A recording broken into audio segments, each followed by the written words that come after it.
Okay, so now I have the full structure for the item that I'm processing that I began working on in the last video. It's a pretty basic structure in this one because the only thing that we have are sections with paragraphs in them. The one section that was a little bit different being section 4 that has all of those tables that I talked about last time. So essentially now we want to go through and fill in the contents of these sections. And we can do that manually. Manually is an approach that will clearly take a little bit longer, but it's, I don't know, maybe relaxing in certain ways, um, where I'll just go ahead and get the PDF open again.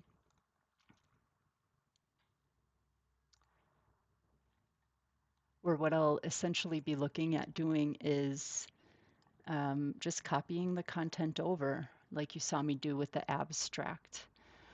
Another strategy that I can follow and that I have been following is to use Claude Sonnet to fill in these sections for me. So when I'm doing that, what I'm doing is I'm just copying, well, first of all, I'm preparing my PDF environment. So from the full file that you saw here, I went through and created PDFs for just each of the sections. So since I already have the abstract in section 1, the next section is the introduction. So I've got only the pages that contain contents for the introduction in this section 2 file. In the section 3 file, I have only the paragraphs, only the pages that contain paragraphs that are related to section 3. In the section 4 file, I have only the content that's related to the contents in the pages that contain contents for section 4. And then in the section 5, it's the same thing. In the section 5 PDF, I've just separated out the pages for section 5. And I don't have the references included. You might remember in the last video, I decided that at this point, I don't need to process the references. So now what I'm essentially going to do is I'm going to go over to Claude. You can see I've got a really good organization going here. And I'm just going to copy a prompt that I used the previous time. Could you help me fill out the keys in the JSON for the contents in sections 1 and 2? In fact, I think I used a more specific prompt another time. But I can just go ahead and make the prompt more specific here. Could you help me fill out the JSON for the contents in section 1? Please, actually we're working on section 2. Please only transfer the paragraphs that are contained in section 2. Please be careful to transfer content completely. Then what I'm doing is I'm going to the actual structure file and I'm just providing the structure for section 2 so that Claude knows what I expect. It knows the number of paragraphs that I expect. And then I'm attaching the document for section 2.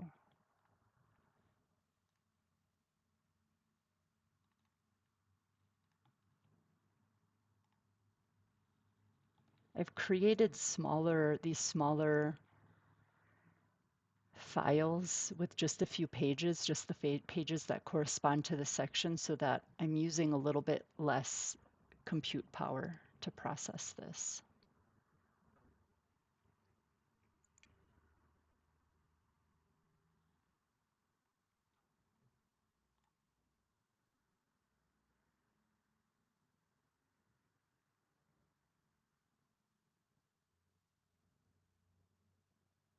So it's thinking.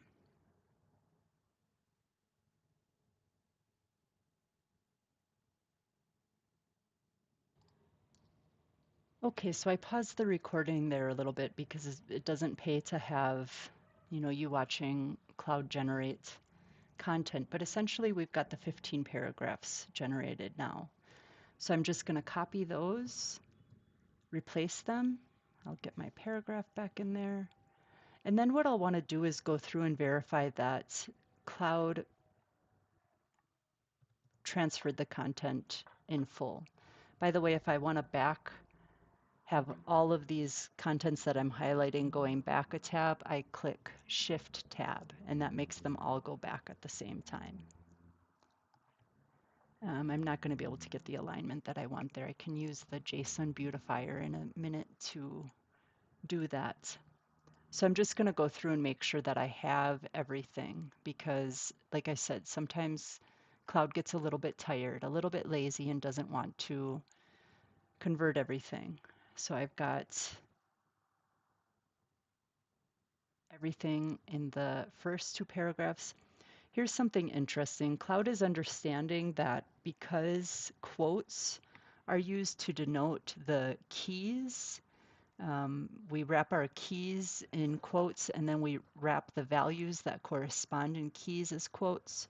So if we don't have these slashes here, it messes up the system because it says, hey, why do I have this either key or value comment or content embedded in a value? And so that's why we just do those backslashes, or maybe those are forward slashes, because it just escapes the system out from thinking that those quotes are belong to keys or values. Another thing that I can do, and sometimes I'm really picky about this, is we can change the quotes to curly quotes, from straight quotes to curly quotes. It used to be my job at a large language company to do exactly this. It was my job to go through files like this and just change all the quotes to curly quotes. But I don't want to do that right now. I have been doing that on some of the files I've been making, but for this one, I just don't really feel like it right now. So we've got Quattro and Turing. It looks like it's transferred everything really well. It looks like it's not missing any content. I'm just verifying the start of the paragraph to the start of the paragraph, and then checking the end of the paragraph for the end of the paragraph. In Claude's comments, you might have noticed that it said something about making certain content following the markup language to indicate when bold and italics were being used. So here's this paragraph, and here's the end of the paragraph. So this is great because in a markup language file that I've shared with Claude, I've asked it to use 2 asterisks, actually I think 1 asterisk for, let's go back and take a look at this. Let's go look at the markup syntax. I've asked it to use a single asterisk around items that should be italicized and 2 around items that should be bold. So it actually didn't follow the rules there, because if we look into the content here, deep learning, reinforcement learning, these are italics, these aren't bold. So I'm just gonna, as long as I'm here, I might as well go through and fix this. And where is reinforcement learning in this paragraph? It did get reinforcement learning. That's interesting. Next paragraph. Now, I don't know that it's going to be especially useful for you to watch me do the same sort of processing with section 3, because there was nothing really special about section 3. It was about the same thing, just a series of paragraphs in a section. So it won't be interesting for you to see Claude go through and do the processing of that. But I would like to work on section 4 in this video, because then we can see how I'm going to prompt the system to handle those tables that I showed in another video. So that was under results, where actually we've got 1, 2, 3, 4, 5, 6, 7 paragraphs. And then this content needed to go into paragraph 8. This was the table content. So what I'm going to do here is, first of all, I like to keep my conversations with Claude really, really organized. And so this one I'm going to rename to,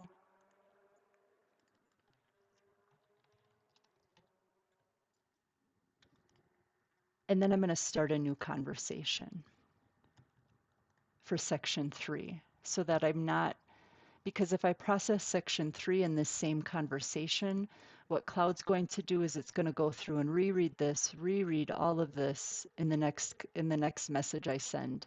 That would trigger Cloud to reread this, reread all of this, reread this, it would reread everything in the conversation plus whatever new content I had added. So I can just avoid some of that repetitious reading, if we want to call it reading of the content, repetitious processing of the content, certainly.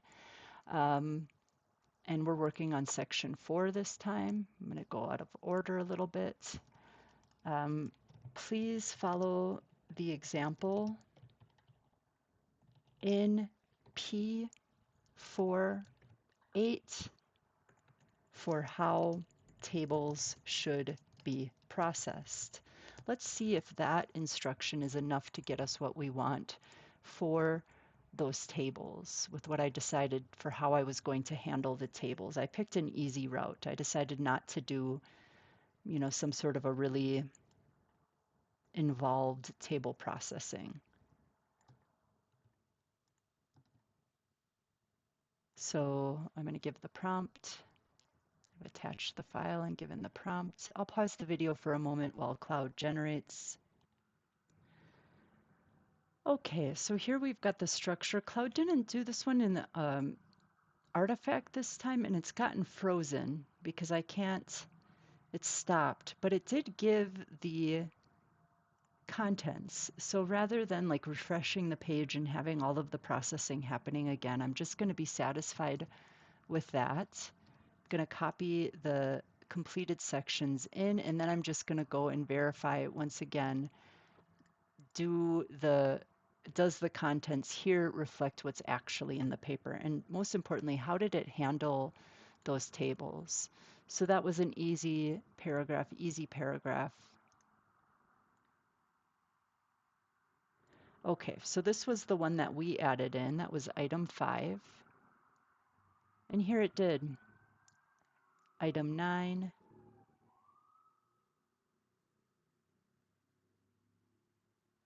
It processed it exactly as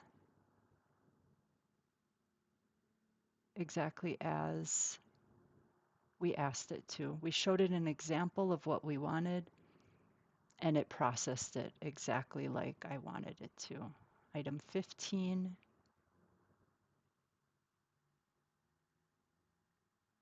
So I've got the semantic contents here. That's great. And I can go through and work on the rest of the file this way using Cloud, or I can also go through and manually copy and paste the remaining paragraphs if I decide that I don't want to use the compute power of a large language model for this.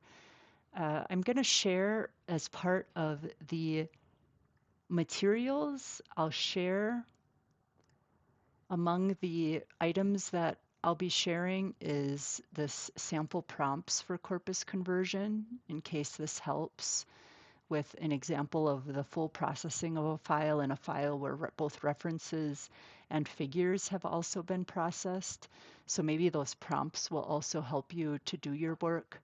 What I would like to have happen is that all of the people working on the linguistic team at least create a couple JSON files manually, because your job is going to be later on working with the software development team to verify their work. So what's going to happen is you're going to help build a corpus. We're going to hand it off to the dev team with some examples of our preferred, what we want the target JSON files to look like. So those will include our processing requirements. The software development team will build the feature to auto-process the PDF files, and then the linguistic team will review the outcomes of that feature. Is the feature producing the JSON structure that we want it to produce? If not, we'll pass it back and we'll keep iterating like that. So you'll need to, on the linguistic team, you'll need to build at least 2 or 3 files manually.